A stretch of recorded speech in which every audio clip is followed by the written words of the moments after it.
शांति और सद्भाव पाओ पवित्र राम नारायण राम मंत्र के साथ।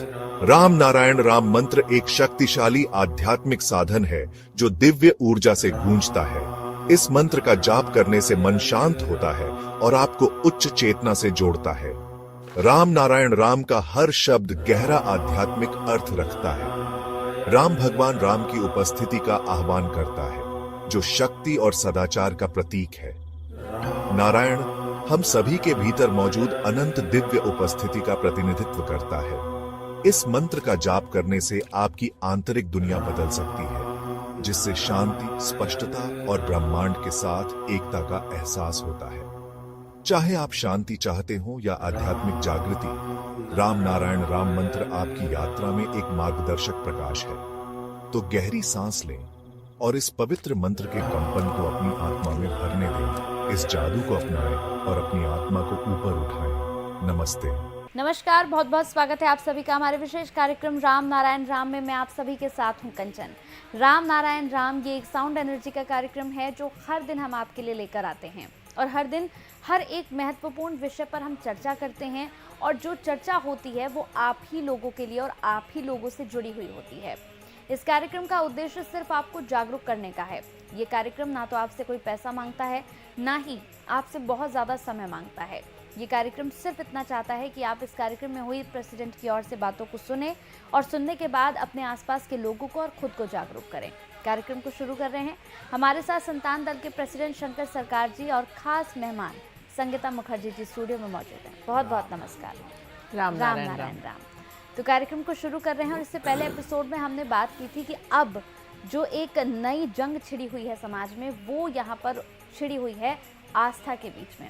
यानी एक तरफ तो लोगों की आस्था है कि हम पूजा करना नहीं छोड़ेंगे, हम मंदिर जाना नहीं छोड़ेंगे, नंगे नंगे पैर हम मंदिर जाएंगे चाहे कितनी भी दूर हो। अब देख लीजिए, मतलब कई तो धार्मिक जगह ऐसी हैं जहाँ पर लोग नंगे पैर ही दर्शन करने के लिए पहुँचते हैं। कई हज़ारों सीढ़ियाँ होती हैं जो चढ़कर घुटनों के बल पर चढ़कर ऊपर तक पहुँचते हैं, लेट के जाते हैं। तो लोगों का कहना है कि हमारी आस्था है और हम प्रभु से जो मांगते हैं वो प्रभु हमें देते हैं। ये आस्था का विषय हो गया। एक हमारा विषय है जिसमें हम लोगों को जागरूक कर रहे हैं इस कार्यक्रम के माध्यम से। इन दोनों के बीच में जो ये फासला है, ये लोगों को कैसे हम समझाएं? ये जो मंदिर में लोग जाते हैं घुटनों के बल, लेट के, नंगे पांव, पहाड़ों पे जैसे करके भी पहुंचते हैं, और ये एक आस्था है कि जितना तकलीफ वाला सफ़र होगा उतना ही पुण्य मिलेगा। ठीक है। तो मैं ये पूछना चाहती हूँ कि ये उन्हें बताया किसने है कि हम उस मंदिर तक जाओगे तो तभी तुम्हारी प्रॉब्लम सॉल्व होंगी? किसी ने तो बताया होगा, खुद से तो उनको सपने में नहीं आया। तो परिवार का लोग जैसे सिखाया, बिल्कुल परिवार के लोगों ने बताया, उनके दादा के दादा के दादा को भी किसी ने तो बताया होगा, तभी तो उनको पता चला कि नहीं उस मंदिर में लेट के जाएंगे तो ही पुण्य मिलेगा। तो ये बताया किसने? बताया धर्म के ठेकेदारों ने। धर्म के ठेकेदारों ने बताया। ये आपको पता है, एक मंदिर है, मैं किसी का सबको ही पता है कौन सा मंदिर है, वहाँ जाके लोग अपने केश दान करते हैं कि ये बहुत बड़ी आस्था है कि केश दान करेंगे तो मेरे सारे काम सफल हो जाएंगे। और ये चीज़ भी किसी से छुपी नहीं है। जो केश दान करते हैं, हाँ, केश किसका है? उनका है नहीं, हमारा अभी केस हमारा है, हम हमारा है। बिल्कुल, वो तो हाँ, नहीं, अभी हम ये आस्था की बात कर रहे हैं। तो ये जो इतने सारे लोग, हजारों भक्त जाके वहाँ केश दान करते हैं, उसका क्या करते हैं? वो लोग विग बना के बाहर बेच रहे हैं। ये तो एक बहुत बड़ा बिजनेस हो गया। एक मंदिर ऐसा है जहाँ पे नारियल चढ़ाते टाइम ये इंस्ट्रक्शंस दी जाती हैं कि नारियल तोड़ना नहीं है, आप साबुत नारियल चढ़ाइए। वो तोड़ के प्रसाद बना के नहीं देते, क्योंकि वही नारियल घूम के फिर दुकानदार के पास आता है। बिल्कुल। अब मैं आपको ये बताऊं, जो एक इंसान की जब घर में मृत्यु हो जाती है, ठीक है, तो हम 11वें दिन 13वें दिन श्राद्ध करते हैं। उसमें एक आस्था, 30 दिन था। हाँ, जितने दिन भी हो, एक श्राद्ध होता है, घर में ब्राह्मण भोजन होता है, उनको दान दक्षिणा बहुत सारा दिया जाता है। अच्छा, एक श्राद्ध का एक रिचुअल होता है जिसमें कि जिसकी मृत्यु हो गई है उस मृतक के नाम से बिस्तर, कंबल, अच्छे कपड़े, जूता, छतरी वतरी, ये सब दान दिया जाता है। खाट भी दी जाती है। खाट वाट सब कुछ सजा के वो पंडित को दिया जाता है। अच्छा, मज़े की बात सुनो, जैसे सोचो जैसे मैं अपना एग्जांपल देती हूँ कि हमारे घर में कोई मौत हो गई, मेरे पास टाइम नहीं है बाज़ार जाके लेने का, तो पंडित जी कहते हैं हम खुद ही ले आएंगे, आप उसका कॉस्ट हमें दे देना। तो हम जो भी उसका कॉस्ट होते हैं पंडित जी को दे देते हैं। वो श्राद्ध वाले दिन हमारे घर में वो पलंग वलंग सब सजा देते हैं लाके, और वही लेके वो मेरे दादाजी हो, नाना जी हो, किसी के नाम पे भी उत्सर्ग करते हैं श्राद्ध में। वही सामान वो ले जाके मंदिर में कोई उनका स्टोर होता है वहाँ पे पैक करके रख देते हैं। फिर किसी के घर में मौत होती है और वो कहते हैं कि हम नहीं दे पाएंगे, वही चीज़ उनके दादाजी के नाम पे उत्सर्ग की जाती है। तो ये कैसी आस्था है आपकी? आपका धर्म इतना कमज़ोर है, कुछ नज़र नहीं आता। अगर जिस धर्म को आप फॉलो करते हो तो आप भी तो एक 500 रुपये की चीज़ के लिए 10 बार उलट के पलट के देखते हो, और जिसको आप अपनी आस्था कह रहे हैं, अपना धर्म कह रहे हैं, क्योंकि आपको ये लगता है कि धर्म आपको इस पृथ्वी पे आके मिला, लेकिन ये संपूर्ण रूप से गलत धारणा है। धर्म के बिना कोई इंसान ही नहीं पैदा होता, हम धर्म लेके ही आते हैं। चलो आपने ये भी मान लिया ये धरती का धर्म है, क्योंकि आपके बाप दादा मानते आए हैं, आप भी मान रहे हैं। अगर हमारे बुजुर्गों से या हमारे पूर्वजों से कोई गलती हुई है तो क्या हम भी उसी गलती को दोहराएंगे? तो धर्म के मामले में ही क्यों हम रूढ़िवादी हो जाते हैं? क्योंकि वहाँ पे हम डरते हैं।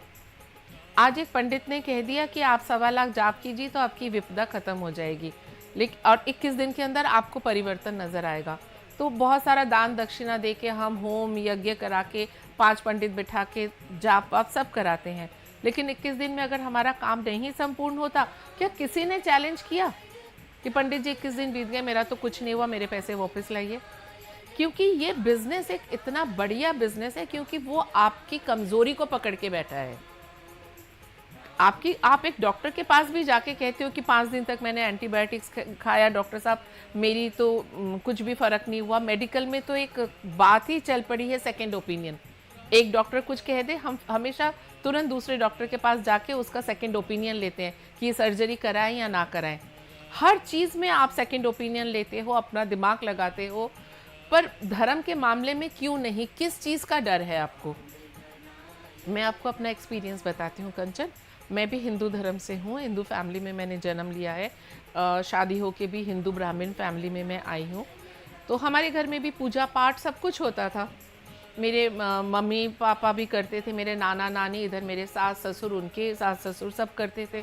हमारे घर में भी जैसे आम हिंदुओं के घर में होता है, कोने में मंदिर बना के, और एक मंदिर में मेरे ख्याल से 20-25 तरह के भगवान तो थे ही, क्योंकि हम डरते हैं। हनुमान जी की पूजा कर दी, शिव जी की नहीं, कि हनुमान जी अगर रुष्ट हो गए। जितना लोग खड़ा था कि बैठा था? कुछ खड़ी वाली मूर्ति है, कुछ बैठी वाली मूर्ति है। आप लोग कहाँ बैठते थे? हम तो सोफे में बैठते हैं, अपने बेड पे आराम से रात को सोते हैं। मालूम में सोते हैं। और जी। वो लोग क्या करते हैं? बस वो आगे से पर्दा खींच देते हैं, तो बस कहते हैं शयन दे दिया उनको। हाँ, वो लोग को खाना मिलता था? वो छोटी प्लेट में एक तो जो भी भोग बनता है वो दे के। वो लोग क्या शरणार्थी है, भिक्षुक है? हाँ, उसको थोड़ी देर प्लेट को रखते हैं सामने, फिर उसी को अपने खाने में मिला के खा लेते हैं। यही होता था।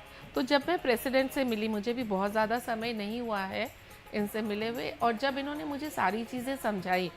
देखिए, जैसे प्रेसिडेंट कहते हैं बदलाव आने में ना 1 सेकंड लगता है, कोई बहुत समय नहीं लगता। मैंने समझी, मेरे हस्बैंड ने समझी, लेकिन मज़े की बात ये है, मेरी मम्मी जिनकी उम्र आज 78 साल है, उन्होंने हमसे ज़्यादा समझी और हमसे पहले समझी।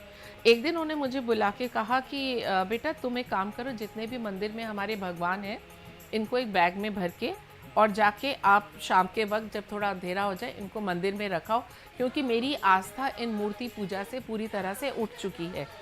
हम लोग सोच रहे थे, बोले ना बोले, पता नहीं मेरी मम्मी इस चीज़ को किस तरह से लेंगी। उनकी एक विचारधारा है, आस्था है, जैसे कंचन आपने कहा कि आस्था की बात है कि उनकी आस्था को ठेस पहुंचेगी। लेकिन जब उन्होंने ही कहा कि ये सारी चीज़ें हटा दो, हमें कुछ नहीं चाहिए, तो ये परिवर्तन अगर मेरे परिवार में कुछ ही महीनों में आ सकता है, तो मैं समझती हूँ कि कैसा है आपका मम्मी का ऐसा ख्याल कैसे आया?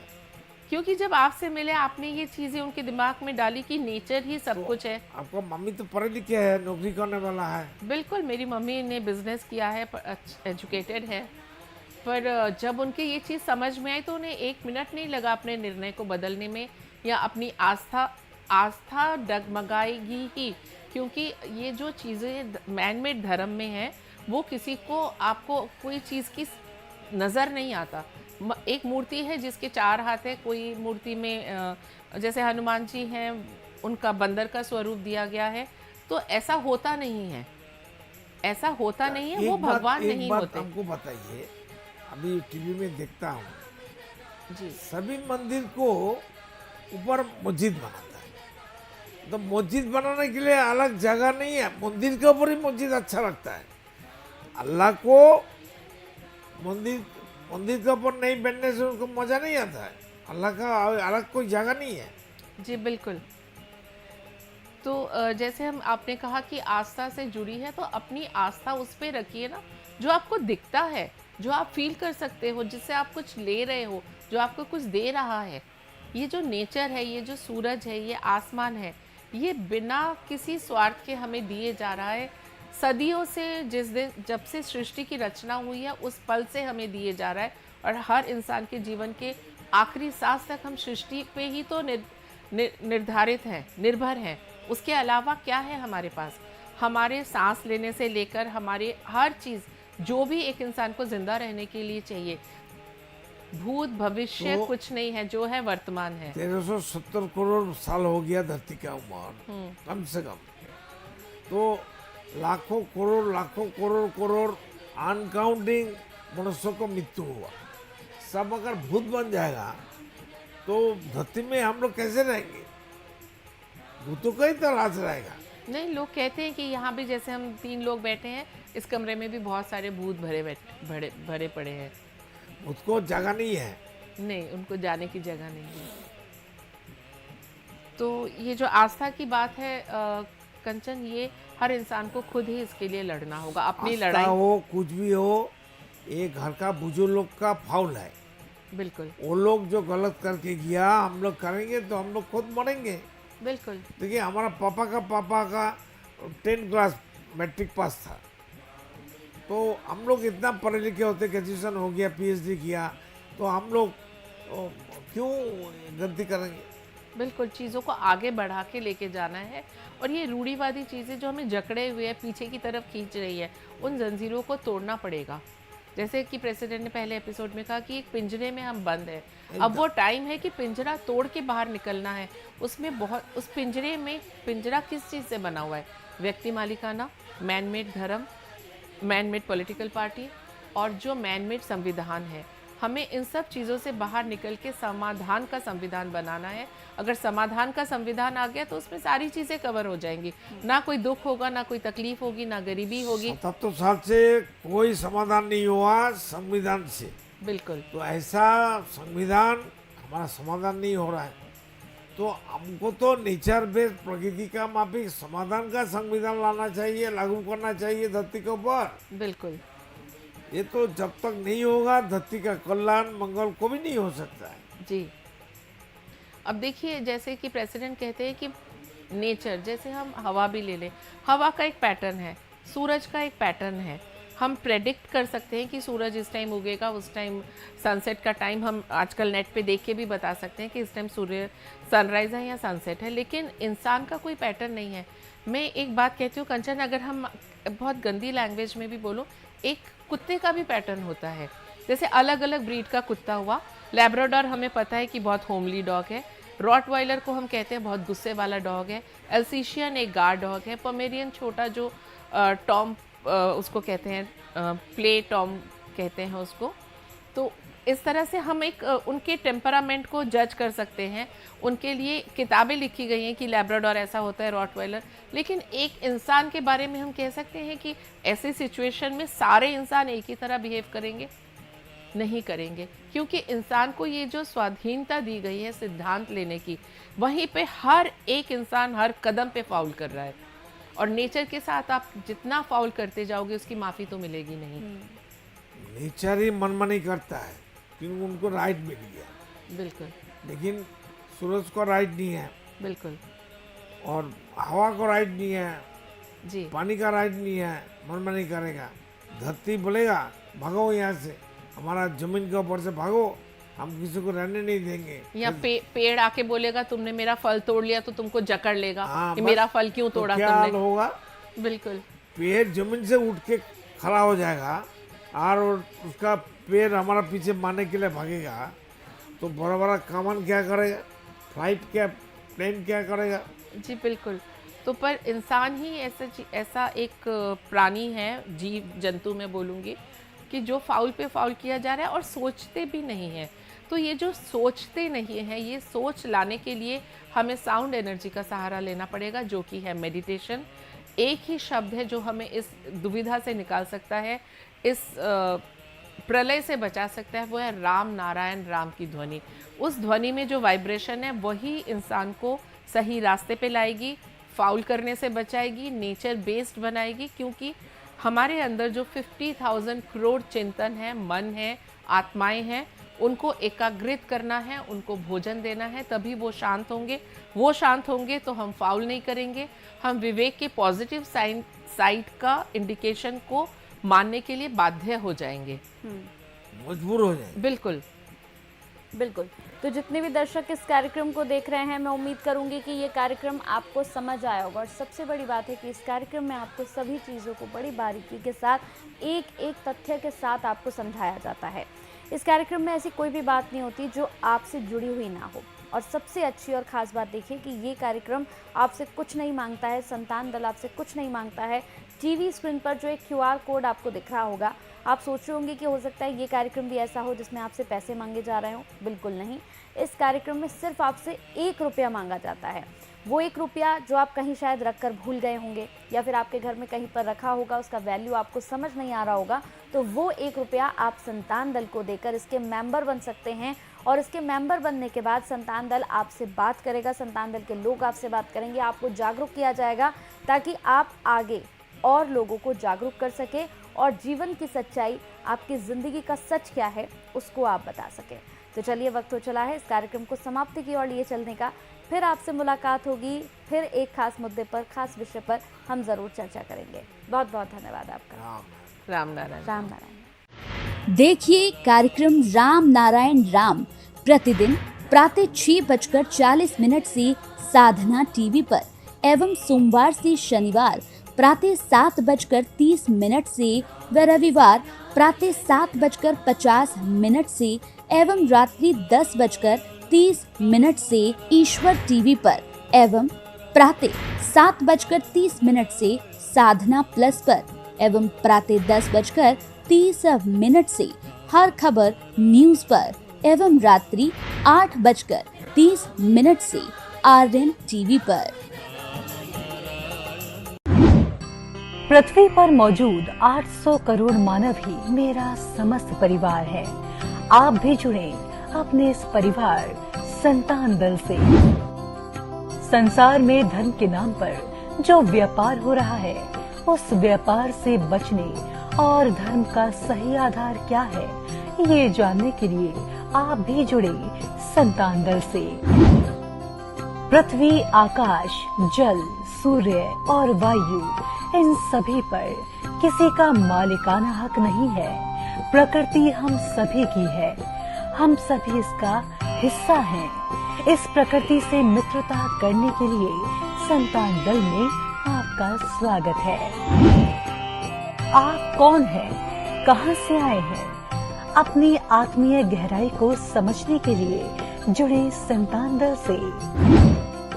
क्या आप निराश हैं, हताश हैं, जीवन में उन्नति पाना चाहते हैं, तो आज ही जुड़े संतान दल से।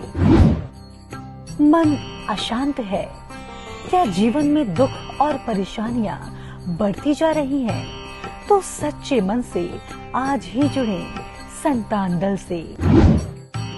मेरे आत्मा के आत्मीय गर्व स्वयं महाकाश राम नारायण राम के स्वरूप श्री श्री बालक ब्रह्मचारी महाराज के अमूल्य व्याख्यानों एवं तत्वों पर आधारित ये धार्मिक ग्रंथ आदि वेद, उन्हीं की परम कृपा से जनगण एवं समस्त प्राणी जगत की मुक्ति के उद्देश्य से श्रेष्ठ सेवा के रूप में समर्पित करता हूँ। शंकर सरकार।